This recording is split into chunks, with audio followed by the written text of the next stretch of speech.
Feeling like a shark in a shrimp tank. Big fish, small pond in the shrimp tank.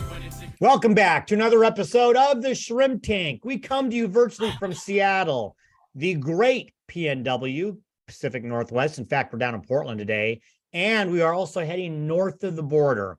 Listen, if you want to learn how to start, grow, or run a successful business, this right here, it's the podcast for you. This is where we say street smarts and book smarts collide, but nobody gets hurt. Hello again, everyone. I'm Dan Whedon, and my co-host today is Phil Simchich. And Phil is coming to us from north of the border in beautiful and cold Regina, Saskatchewan. Our guest today is Rick Pay. Now, Rick is a longtime friend of mine and of Phil's from Portland. Rick and I originally met at a global consulting conference in Las Vegas about 15 years ago, found out we were basically neighbors down I-5 and have since become quick friends. And we're quick friends and colleagues for years. Rick is now officially retired in his career as a business consultant. I think he's the first retired person we've had. Phil and I felt, though, before he takes off fishing and we never see him again, that we'd extract some wisdom from him on running a business so we can share with all of you. Well, welcome, Rick. We'll be right with you.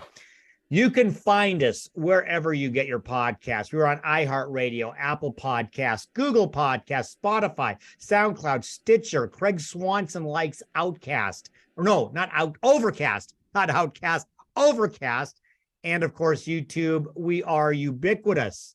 We come to you from about a dozen cities, including the mothership in Atlanta. We're in Boca Raton and Charleston and Knoxville and Columbus and a whole bunch of other cool places. Now, before we bring on Rick, I do have some breaking and sad news. At least it's sad for me. Our friend Phil Simchich, north of the border, is exiting gracefully, graciously, something like that, from the show. He's had it up to here with me, apparently. And this is going to be, no, I'm just joking about that. This is going to be his final show. So first of all, Phil, I'm going to have you just talk a little bit about your experience, but I want to start by thanking you. You've been a co-host for the last year and a half on the show. Your company, SME Business Wealth Builder, is fantastic, and we will continue to send people your way. But I just thought this might be a moment for you just to wax poetic about your time here. Be nice to me, and just talk to you a little bit about what you're doing in your business world that forced you to leave our wonderful podcast. Well, yeah, thanks, Dan. First of all, thanks for the opportunity you gave me a year and a half ago. This has been a lot of fun, really interesting. Met a lot of great people, heard their stories, got to ask them questions, got to ask them tough questions, some emotional questions, and some life significant questions. So it's fascinating for people, for entrepreneurs, business owners, business leaders, and even people like Rick who've been retired. So maybe today we'll get to talk about some preparing for retirement and succession planning. But you've really given me that opportunity. So I thank you for that. Your energy and enthusiasm for podcasting and creating content and helping people is unmatched. And so I hope to carry on that tradition in some of my future businesses. I'm launching with my partner, Kelly Ozum. We are launching SME estate and wealth planning services. So to help business owners fully prepare and plan their businesses and their families for their financial futures. Kelly's the tax expert, fortunately, and I'll be more involved in the personal financial planning side. And then the biggest egg in the nest, hopefully, is the value of their businesses. So we can definitely help them maximize and optimize the value of that business, including the structure to prepare for succession, prepare for their exit, but make their business as valuable as possible and as quickly as possible. And that is really the theme and purpose of Shrimp Tank as well, to help business owners increase their success, increase the quality of their life, build wealth, and take care of themselves, their family, their clients, and their communities. Heck, small and medium businesses are 50% of the GDP. And so if we improve collectively business performance by 2%, we've lifted the GDP by 1%. And that's in any times, high interest, low interest. I got into business consulting because my family bought a hotel when I was a teenager and interest rates were 23%. So that crazy financial stress just paved the way, and here we sit. And it's great to go out on my last show with a couple of friends. Well, again, Phil, thank you very much. We've thoroughly enjoyed having you on the show, and I know you're forever a friend of the show. Speaking of exiting, my good friend Rick Pay is busy fly fishing and drinking Pinot Noir, I think, because he did all the right things from a wealth standpoint over the years. I think this is a great segue, Rick. First of all, thank you. Thank you for joining us today. It's great to have you on the show. What I'd love to start out with is have you talk a little bit about what exactly you did in your consulting career in helping businesses. What's it like? When did you retire? What's it like being retired? And I'm just going to throw it out. What's the funnest thing you do in retirement? Well, I'll start with the last question first. The funnest thing that I do in retirement is a tie between babysitting my granddaughter and fly fishing. And I enjoy both immensely. And so I spend as much time as I can doing both. Do you take her fly fishing in some sort of little caboodle thing up front? Not yet, although my wife and I were just talking about that the other day, that probably in another year or two we'll start introducing her to some rivers in the region. Yeah, so that's wonderful. Talk a little bit about your consulting career, what you did, who you worked with, and a little bit about your background. Yeah, in my consulting career, I was an expert in operations and supply chain specifically. I helped small and middle market companies improve their gross profit margin, cash flow, capacity, and agility. And my clients were typically in the 10 million to 200 million size range, mostly in the Northwest, but all over the country. And they ranged from manufacturers to distributors to commercial carpet dealers to telecommunications companies, pretty much all over the map. I did not do much in the medical space, and I didn't do much in the construction space. But other than those two, I had one client that made cat furniture. And Made what? Cat furniture. They made cat condos and cat beds and cat scratching posts. You may not know, but the cat furniture business is an over $5 billion business. I did not know that. Oh, it's unbelievable. And it was really amazing to work with them, mostly on inventory issues and shipped on time kinds of things, and improving the flow in their manufacturing facility, which was comprised mostly of carpet and 2x4s. But Bill, before you ask your question, I'd be remiss if I didn't say what just hit in my head is when somebody at some point was asked, what do you want to do when you grow up? I want to get into the cat furniture business. I don't know. Phil, take it away before I say something dumb. When Carrie and I were first married, we had two cats, and I bought a 8-foot 4x4 post, cut 2 feet off the bottom, made that the bottom, and then an inverted T, and then put some levels on there with some carpet. Cats just loved it. This 6-foot high post. So that was only the cost of one 4x4 and some scraps.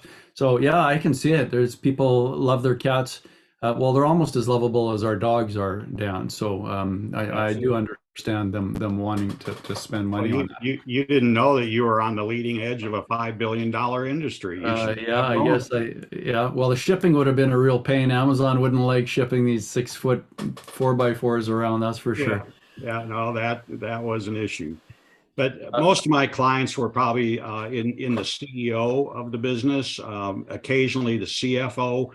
Interestingly enough, for being an operations and supply chain guy, it was rare that the operations people would bring me in initially. I worked very closely with them throughout, but it was usually the CEO or the CFO, both frustrated, that wanted some help. That's a good comment, because there's a lot of reshoring going on right now. And so what opportunities do you see for businesses, and that's a huge swath of the economy, that 10 million to 200 million annual revenue range. So what opportunities do you see for companies who are seriously considering reshoring, and what are the 2 or 3 things they have to get right to do successful reshoring? Well, I think that first and foremost, companies are really looking at their entire strategy for their operations and supply chain. And as you mentioned, their reshoring is one of the things that they're doing. There's also a technique called regionalization, which means, as an example, that instead of bringing it reshoring in furs, that you're bringing it back into the U.S. for U.S.-based companies, or Canada for Canadian companies. Regionalization says that you're basically bringing it into the same time zone. And so you could be bringing it to Mexico or Brazil or, Costa Rica or something like that. And so you're not exactly reshoring, but you're bringing it into an area. And the benefit of that, just quickly, is that it puts your engineers and their production people in the same time zone, which really improves communications. Supply chain probably wasn't in everybody's vernacular about 2 years ago, and then all of a sudden, between that and staffing, that's all we've heard about. Talk a little bit about, I think when people hear supply chain, they think of incredibly large companies, right? But supply chain can affect even the smallest business, and maybe even more forcefully. What do you see? What do you think what was the root cause of the supply chain issue we've seen, and where do you see it going? Well, I think there's several root causes to it, but I think one of the keys is that companies really didn't do a very good job of really identifying what they needed to really make their business successful. And so when they started offshoring, as an example, they predominantly did it to cut labor costs. And in many cases, labor's not that big a component of the overall cost structure of the company. It might be, materials is most typically the biggest component of cost, but there's other things too. In some cases, it's logistics. In other cases, it's their own labor. It can vary. I mean, if you're making cat furniture, as an example, you've got to figure out where to get used carpet that's in decent shape, and that's a supply chain issue.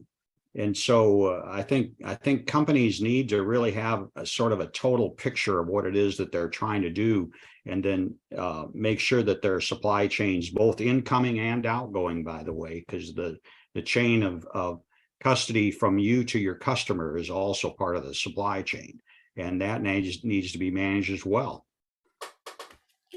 So you said most of your clients are CEOs and CFOs. What advice do you have? What's the thinking process if they've never worked with a consultant before? What do they need to be able to wrap their heads around to have a successful relationship with a consultant? Well, I think there's a couple of things there. Number one, they need to be working with somebody who's a true expert in their field.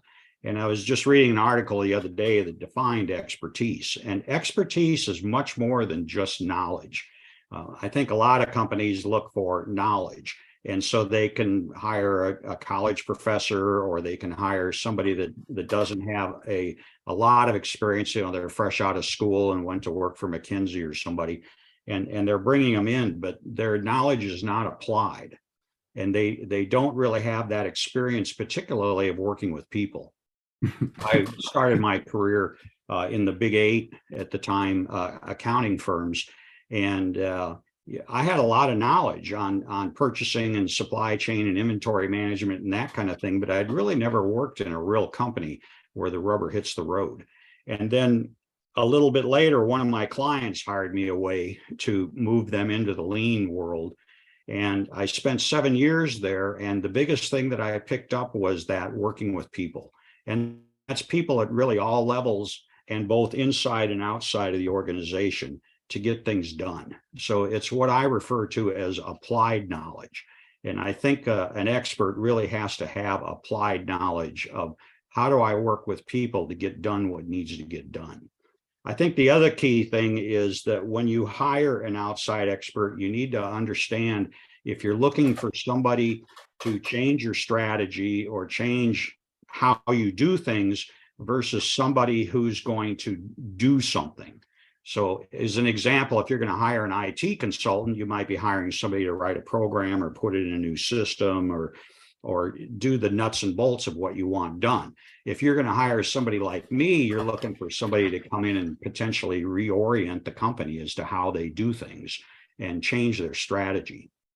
And I think it's important to know which one you're looking for, because they most typically won't cross over with each other. And you can easily hire the wrong person to help you solve your problem or do what you want done. If you hire a subject matter expert versus someone who is going to really help you improve your overall strategy of your business. So would you say then that the difference between the two consultants, one might have some kind of content expertise, like in your IT example, they come in and do a system and it just supports the business, but there might not be a lot of interaction other than making sure it's functional.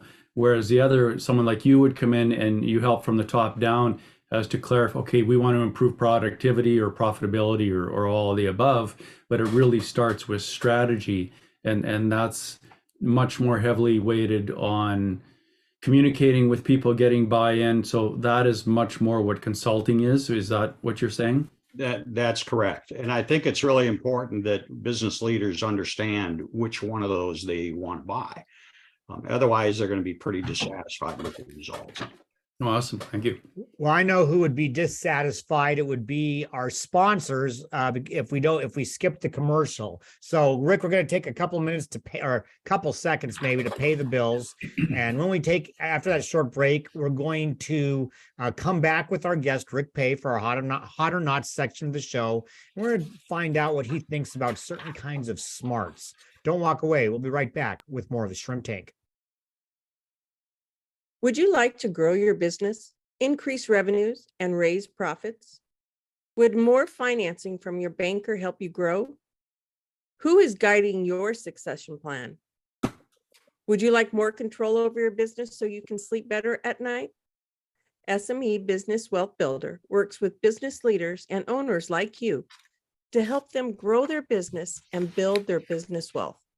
For more information and to check out free resources, go to SMEwealthbuilder.com.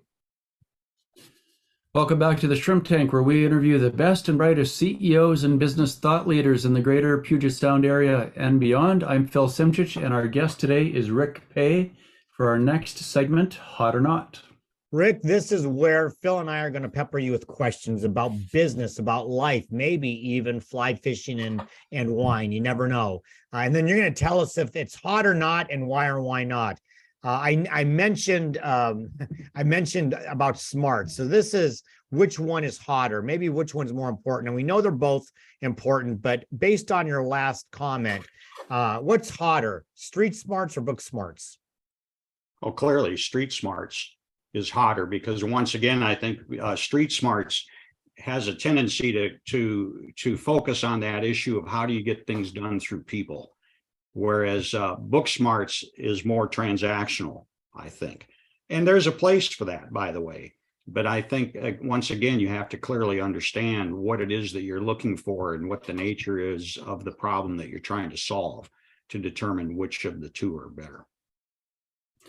Rick, you shared a deep, dark secret that I'd never heard before, that you originally didn't like fishing. So my question to you, fly fishing, hot or not, and why? Well, fly fishing is clearly hot. And I think there's a couple of things there. Number one, I go fishing to experience the overall experience of fishing, not to catch fish. In fact, I don't particularly care to eat trout. I do steelhead and salmon, but I don't particularly care to eat trout, and yet I love to fish for them. And it's got a challenge to it. It's got an artisticness to it. I love to get out on the rivers and just smell what it smells like, especially in the fall. And it's a wonderful both vocation, almost an avocation in terms of just being a terrific thing to do. And interestingly enough, in COVID, the industry exploded. Since you're socially distanced, hopefully when you're out fishing, you're not close to your buddy or any of the other people that might be out there.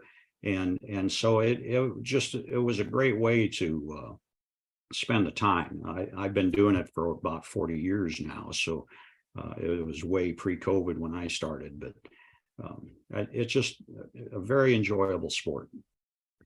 All right, so I'm gonna transition really quickly back to some pearls of wisdom from you, and it's another not hot or not, but which one's hotter?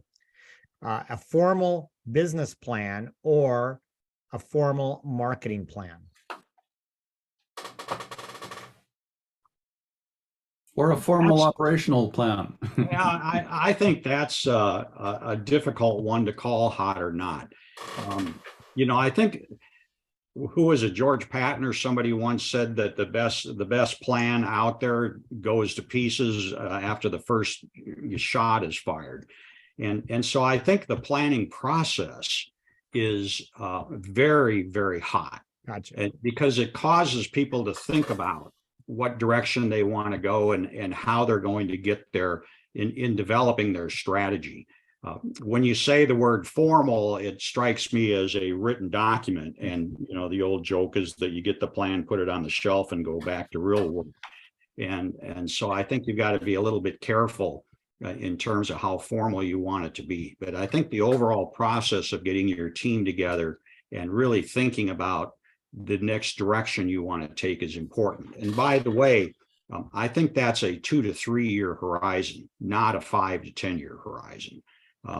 Things change and they change fairly rapidly. And I think companies need to be agile, quick on their feet with that change. And I think those shorter time horizons are really important because they tend to reflect the real world. So Rick, you're in retirement, you're enjoying retirement, fishing, grandkids, great place at the lake. Retirement for lifelong entrepreneurs, hot or not? And more specifically, is it a challenge for some people to retire from their business because they don't have any hobbies of interest? I think it's hot, and I think the actual challenge that most of the entrepreneurs that I see have is trying to figure out who's going to take over the company. This is one of the issues of, do you pass it to your kids? Do you pass it to the management team? Do you sell it? Do you merge it with somebody else? How are you actually going to exit the business? Do you exit the business? I've known several entrepreneurs that effectively become the chairman of the board, and they don't stay involved in the day-to-day operations, but they're still connected. Others cut the sheet and they're gone. And so I think it bears a lot of discussion on who's going to take it over and how exactly are you going to leave. What you do after that, I've seen people go heavily into the not-for-profit space and donate their time and their money to some very, very good causes. I've seen some go fly fishing. I've seen some spend time with their family. I've seen some go out and actually start other companies and basically do it again. So I think what they're going to do is a little bit less important in turn than the issue of how are you going to separate from the company. Let me ask a little bit of a follow-up on separating from the company, because I've had these conversations with clients. I'm guessing you and Phil both have had too. There's a lot of companies that are wrapped up in the identity of the founder, the owner, the CEO, that the CEO is so integral in the business, usually through relationships or the sales process or whatever, that it's hard to sell a business without that person. Have you run into that? And what advice would you give to people who may say, yeah, I need to separate a little bit because I don't want to sell me along with the business? Well, I think you raise a really good point there, and that varies a little bit with the business. As an example, in my case, I was the business. people would hire Rick Pay. They wouldn't hire Acme Consulting or Right. Cascade Consulting or something like that. They wanted Rick Pay. And so I had a number of consultants ask me if I was going to sell my business when I retired. And I basically said, there's nothing to sell. It's me. I have processes and I have techniques and I have clients, but those clients come to me, not to something else. And so I really didn't have anything to sell. So when I retired, I just shut it down. I walked away effectively. And that was a little bit hard to do, but at the same time, it wasn't hard to do. There's things that I miss, like dealing with people like the two of you, but there's things that I don't miss at all. And in fact, there's times where I'm watching the news and all the supply chain issues that are going on, and I'm sitting there thinking, I'm really glad that I'm not having to try to solve these issues. With other businesses, I think it's if the CEO is so tied up that he can't walk away, there's a problem. And he needs to, or she needs to be able to make sure that they can go away. They can take a vacation and not have the business fall apart, that they can step out, that they can slowly transition away. And if there's some reason that they can't do that, that's a strategy they need to look at. And it probably takes 3 to 5 years to shift so that you can retire. And so you need to, if you're thinking about retirement, you're not thinking next week, you're probably thinking 3 to 5 years from now. So taking a 1 to 2 month vacation for a CEO, founder, owner of a business, hot or not? Oh, I think it's hot. And part of the reason it's hot is exactly what we were just talking about, is it really proves that they can separate from the business and that they can rely on their team to run the business in their absence. I think to some extent, egos get in the way here because everybody wants to think that they're indispensable. And they've got to make it so that they're not indispensable, or there's not a chance that they're going to be able to retire successfully. So, Rick, one of the things, and I actually wrote about this in my last book, is that I've come across, and they'll self-admit this, clients who will self-admit that they find that their own identity is wrapped up in their business. I mean, that's a flip of what we were just talking about, where the business, their whole identity is wrapped up in the business, and that separation could be very distressing or anxiety ridden, not because of what's going to happen to the business, because the business is probably going to be just fine, but their own self-worth, their own self-identity. Did you run into that? Well, I've run into that with clients. And in my case, I knew what I was going to do when I retired. Right. And that is focus on fly fishing and grandchildren. And, I pretty much had a roadmap of what it was I was going to do. And so I'm probably as busy, if not busier now, than I was when I was working for a living. And I think that same thing needs to happen with most entrepreneurs and company leaders, is they need to take a look at, so if you do retire, what are you going to do?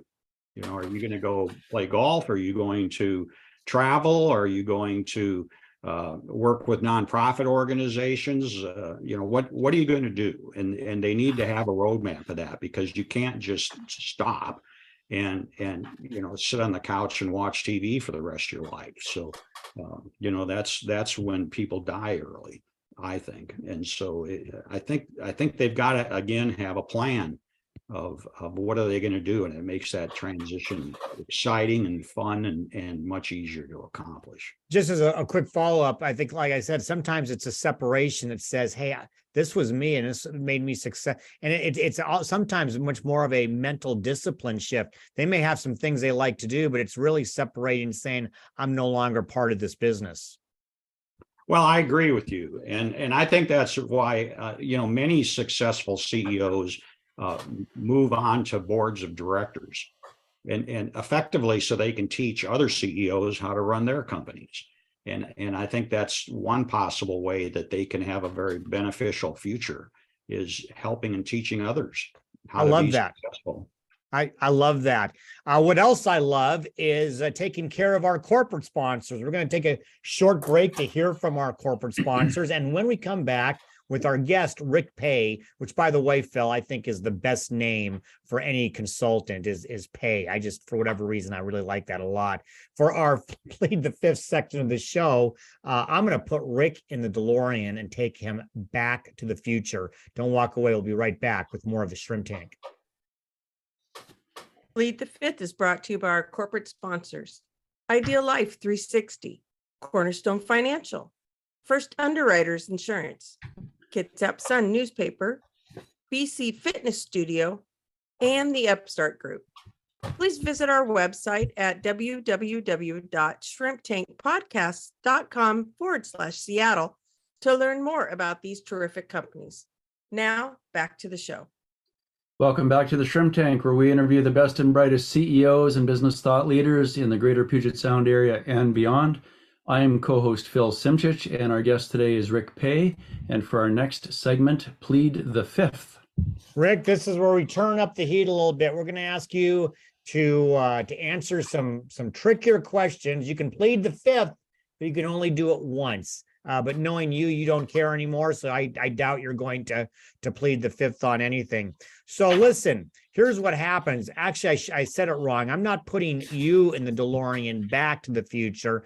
I'm putting Rick Pay is going to show up, a younger version. Let's just say a 33-year-old version of Rick Pay shows up now and gets to meet you, and without affecting the time continuum or anything, because we don't want to do that.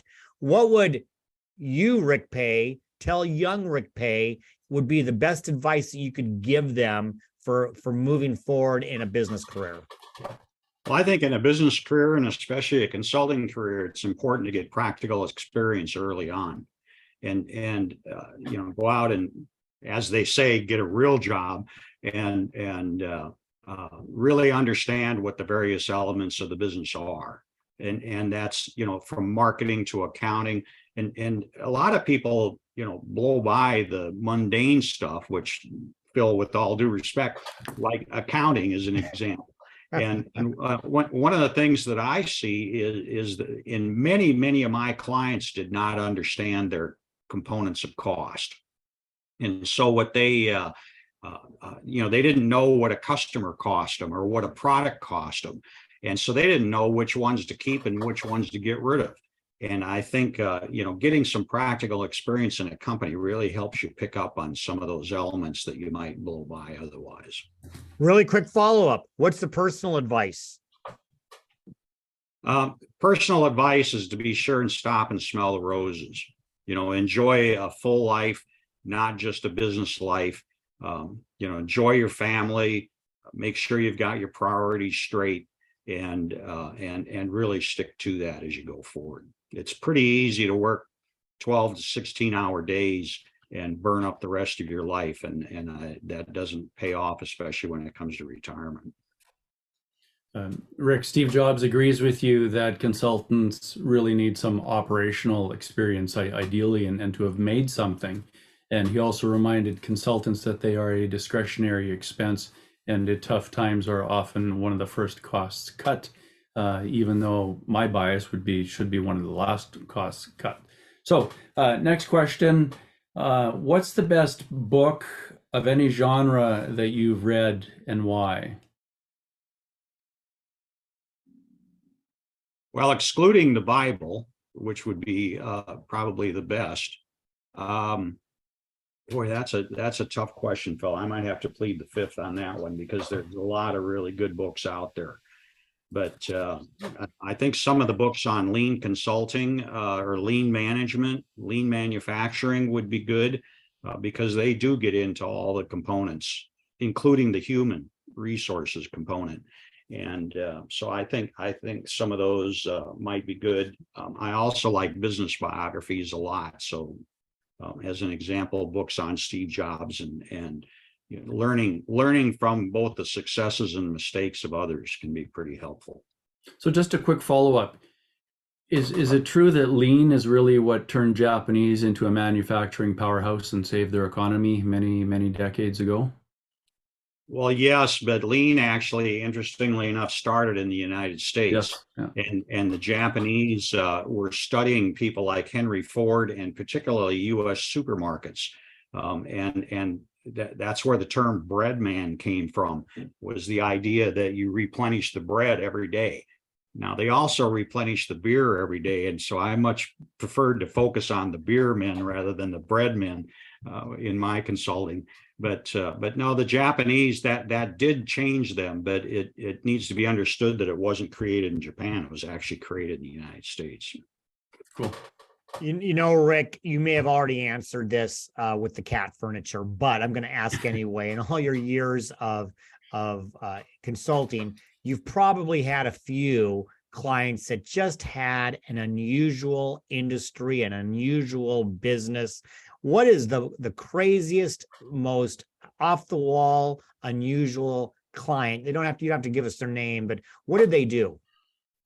Well, I had a client in Alaska that was a telecommunications company in Alaska. And one of the interesting issues that you have when you're in a place like Alaska is under state law, if there was a telecommunications outage, it had to be fixed in 12 hours. Well, you can imagine that they had 13 districts that they covered in Alaska. One of those districts was as wide as it is from San Francisco to Cleveland, Ohio. And trying to manage the supply chain and the logistics of repair over something like that, especially in the wintertime, was unbelievable. And we had to, part of why I was brought in there was to help them develop their warehouse network and their logistics network to help support that requirement. And we actually went in, there's a story associated with it if I have the time to tell. You do, absolutely. We went into their main warehouse, and the first thing that we did was took 12 full-size dumpsters of junk out of the warehouse. And in fact, as we were cleaning it out, we discovered 2 barbecues that they didn't realize that they had, that they'd bought years ago for some hamburger flipping for the employees, and then they eventually got buried and nobody knew that they were there. But we took out 12 dumpster loads, and we freed up so much space in the warehouse that we actually created a employee break room for them, built it right in the middle of the warehouse, put in couches and refrigerators and microwave ovens, and the employees loved it. Happened to be a union shop, and the head of that warehouse was also the union shop steward. And boy, did we get her on our side as we went through this process, because in developing and focusing on that employee break room, they decided that they really could support what it was that we were trying to do. She ended up being the superstar of the lean implementation for that company. She happened to be a Native American, and the board of directors wanted us to come in and do a presentation for that.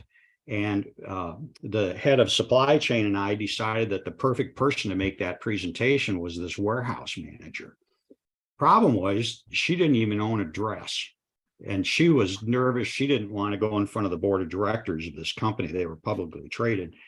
And we talked her into it. We said, just wear your blue jeans, wear what you normally wear to work every day, and go and do your presentation. And she did.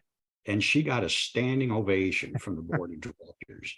And I'll tell you, that was probably one of the most rewarding things that I've ever experienced in my career. And she was just beside herself. She'd never experienced anything like that. And it was so rewarding. And so you shared lots of stories right off the start where gaining people skills and knowing how to deal with people inside and outside the organization is critical to success. Who helped you develop and enhance those skills early in your career? Well, I think when I actually went to my client, when they hired me away from consulting, and we were implementing lean, I focused really heavily on partnerships, and partnerships both internal and external to the organization. And in my case, I spent a great deal of time developing partnerships with my suppliers. And it sounds trite, but they were true win-win situations.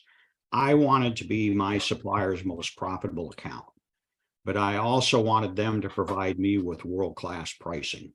And so that we could, and so what we would do is we would establish what the industry average cost was for an item, and then we'd work on mutual cost reduction, and we would split anytime we reduce costs so that they'd make a little more and I'd make a little bit more, and it worked out exceptionally well. So I think, to answer your question, I think through experience, we learn that, and we learn that by trying things. We learn that by asking our suppliers what we could do to help them serve us better, and things like that. So I'm a big believer in partnerships. I actually wrote 2 books on that during the course of my consulting career, and had commercially published. And it was a huge benefit, both when I was working privately in that company and also subsequent to that in my consulting. So would you say the current trend of cost minimization is not actually the best way to go? If they actually strengthen their supplier relationships, they would achieve that and more in the long run? Is that what you're saying? Yes. And I think, that's part of what drove the offshoring. Your original question in this thing was about reshoring. And that's part of what drove that offshoring, was looking for cheaper labor costs. And it wasn't really looking for that total partnership, how do we really achieve this overall result that we're trying to look for? And in many cases, offshoring was a huge mistake. And bringing it back was simply correcting that mistake. It wasn't really a change in strategy. It was fixing something that they broke themselves. And I think that if they had taken a much more partnership look at how to put together that entire operation supply chain model, they'd have looked quite different. Rick, thanks so much for being a guest here today on the Shrimp Tank. For listeners that want to learn more about strengthening supplier relationships and operations management, what resources, what books should they read? What direction would you send them? Well, I think some of the lean books would be good. My books, unfortunately, have been, were published a little while ago, and so some of them are no longer available. But, if you want to send me an email at rickp@rpaycompany.com, I'd be happy to pass some ideas on to you. Perfect.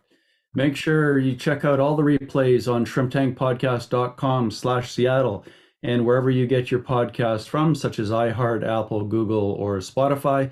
Please follow us on our show's social media pages on YouTube, Facebook, and Instagram.